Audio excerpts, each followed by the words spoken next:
بسم الله الرحمن الرحيم.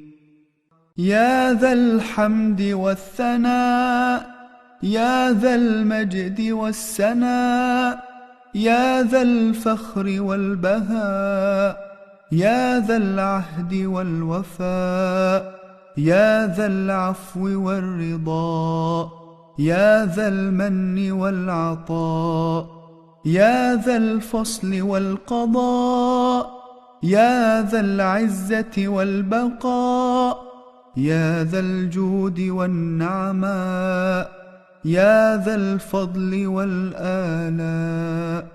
سبحانك يا لا إله إلا أنت الأمان الأمان، خلصنا من النار.